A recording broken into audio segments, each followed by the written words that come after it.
Ladies and gentlemen, live from Eric Lima Shenanigans of 1977. It's Wednesday or Saturday, and you know what that means. It's time for AEW Dynamite or Collision Event Center. And now here's the man that will bring you the happenings of AEW All Elite Wrestling action, Mr. Eric M. Lima.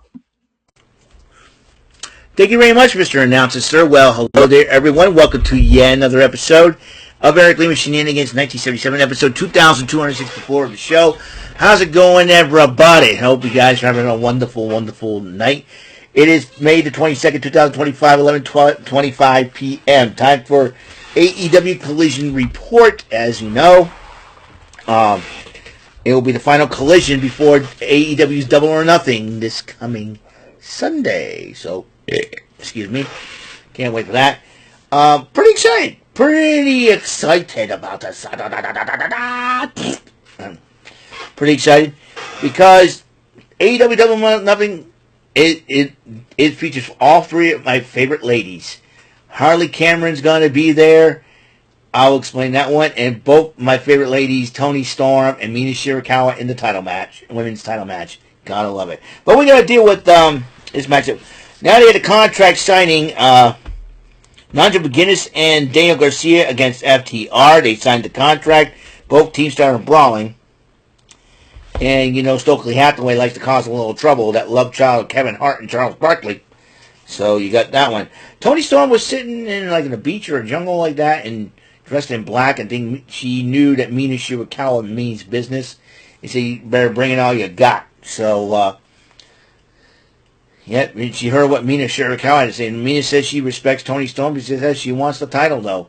I wouldn't be surprised if she got orders from Mariah May. Now, there's a lot of status of where not Mariah May is going to leave AEW. She's just taking a vacation. That's all she's doing. And I think she's going to stay with AEW now that Mina Shirakawa is officially All Elite. That's right. Mina Shirakawa is officially part of the AEW roster. So, I expect a lot more from her. And in the future. Trios match of the Outrunners and Bandito went up against the Don Callis family. They brought in Konosuke Takeshita and the RPG Vice. And the DCF has won the match of the Don Callis family. More on that. Meanwhile, Gabe Kidd and the Death Riders addressed the Anarchy in the Arena. They claim to save AEW. How are you going to save a company when you hold their title freaking hostage in a freaking briefcase? I mean, I don't know. Joe Mosley, nobody's worthy of the title. I would have said, open up that briefcase. I'm going to open you up. And that's what I would have done with it. Was if I had a hammer in my hand and I had to confront John Moxley, that's what I would have done. If I was a professional wrestler, if I was part of AEW, that's what I would have done. But I'm not a professional wrestler, and I'm not going to wrestle. I don't look like a wrestler. Trust me. Believe me, I'd be in a crabby mood holding up the holding up the hammer. So, holding up a hammer. So that's what I would have done. It's I open up the briefcase, or I'm going to open you up. Your choice. You know, that type of deal. I don't know why they keep it in the briefcase. The title is worn around your waist, not be hidden in the briefcase, Moxley. Well, I'll tell you one thing. If I had the Hoover Club or the HWO, the Hoover World Order, Hoover, guy who makes vacuum cleaners, and what do vacuum cleaners do? Suck. There you go. So, I may have to have John Moxley as the leader of the Hoover World Order, if you know what I mean. So, but then Mercedes Moné took on Reina Isis in a TBS title matchup, and Mercedes Moné did retain the title to try to get her momentum for this Sunday's Double or Nothing. Then Jamie Hayter comes out to confront Moné after the matchup. Meanwhile, Jay Lethal went in one-on-one with Kyle Fletcher, and Josh Alexander and Takeshita decide to attack Lethal, but Paragon does show up to stop them as they took on the grizzled young veterans. And the Paragon ended up winning that matchup. Meanwhile, AF Fox went one-on-one with Josh Alexander. Don Callis was on commentary in that matchup. And ended up picking up the victory, and ended up picking.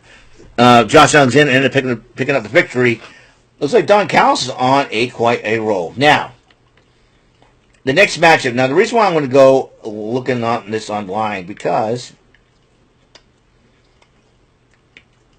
now this place took place in Albuquerque because I want to get these names right. As you know, we got CMLL Trios Action. All right.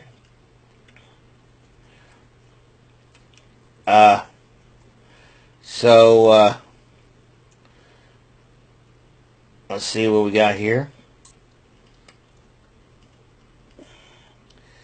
We have Don Callis on commentary, and here we go. Los Desperadores, which consists of Volador Jr., Magnus, and Rugido, went up against Mystico, Templario, and Mascara Dorada, and Team Mystico has won the matchup in the CMLL matchup. Then you got, and then Lexi Nair kind of interviewed Megan Bain and Penelope Ford with a video package, and they're going to go at it for against Anna Jay and Harley Cameron at Double or Nothing. Meanwhile, Chris Statlander addresses Willow Nightingale, apologizing to her, but kind of warned her. And Commander and Speedball Mike Bailey went up against Rush and Jorlistico of LFI, and Bailey and Commander ended up winning the matchup.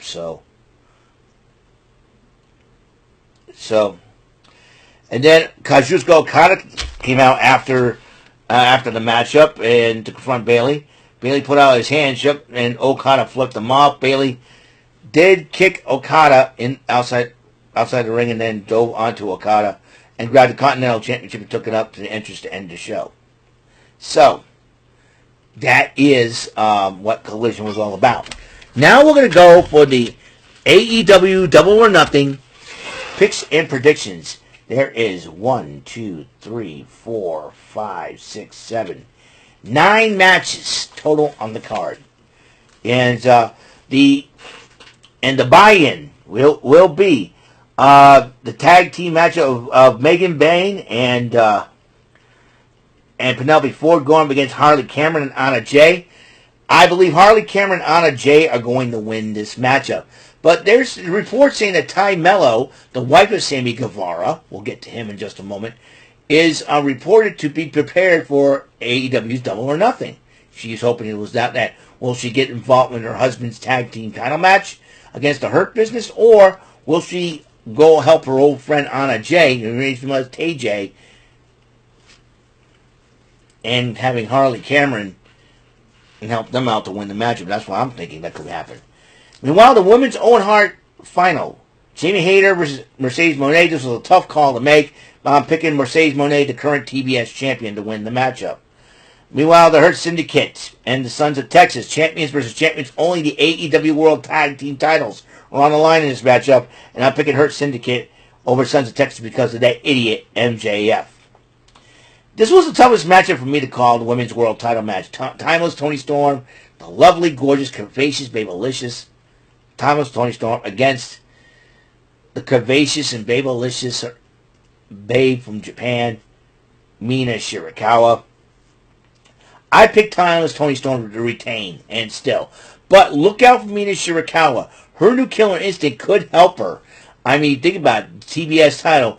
If Mercedes Moné wins the Owen Hart tournament and goes on, keeps the TBS title, and goes on to win the AEW Women's World title, she may have to relinquish the TBS title, and then possibly Mina Shirakawa could win that title in a tournament. I mean, between her and Harley Cameron, they're both due to get a title around their waist in AEW. So we shall soon see what happens. FTR versus Nigel McGuinness and Daniel Garcia. FTR is going to win because not only I think Stokely Hathaway is going to get involved, I think Nigel McGuinness has got a little bit of heel attitude still in him and may turn on Daniel Garcia. Never know. Or Garcia turns on McGuinness and joins up. Who knows? Now, a stretcher matchup. Mark Briscoe versus Ricochet. I'm picking Briscoe to win that matchup. And then Anarchy of the Arena. Now the Trios champion, the Ops.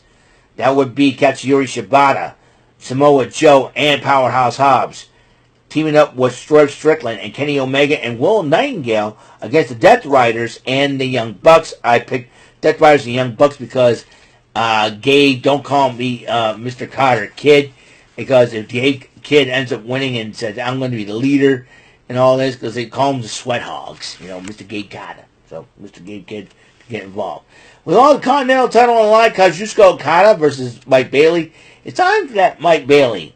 Like I said on Ring of Honor, not Ring of Honor, Rant and Rave. That, hey, Okada calls up the Rainmaker and makes money rain. It's time for the Whammies to steal all that money from Okada because Mike Bailey is going to be taken.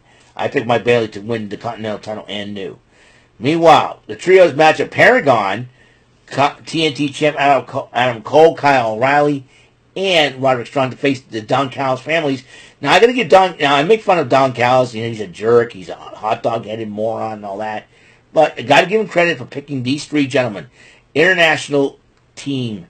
In the international flavor matches, you got the Paragon. Kyle O'Reilly, I believe, is from Canada. So you get two guys from America, one guy from Canada on the side of Paragon. Well, on the other side, you get another guy from Canada. You got the Australian in Kyle Fletcher, and Japanese in Konosuke Takeshita. So you got to give Don Callis some credit, but I'm going with Paragon to be victorious over the Don Callis family. And finally, the men's Owen Hart final, Will Ospreay versus Hangman Adam Page. This is going to be a barn burner brawl. I'm picking Ospreay to win the match and to challenge Jon Moxley for that title. So, that is all the time there is. That's all there is to it. And I will see you on the next episode of the show. Tomorrow we got the game of strategy, luck, knowledge, and daring. Bullseye. That's right.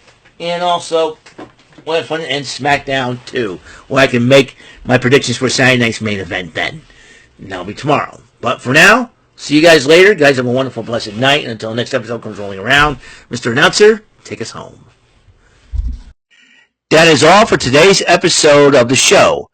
This is Mr. Announcer speaking for Eric Lima Shenanigans of 1977. A Big Beefy E and door for Bob Saget production, and in association with a Raving Bull for 3000 Telepictures and Distribution. Thank you for watching another episode of Eric Lima Shenanigans of 1977. See you later on the next episode of the show. Goodbye for now.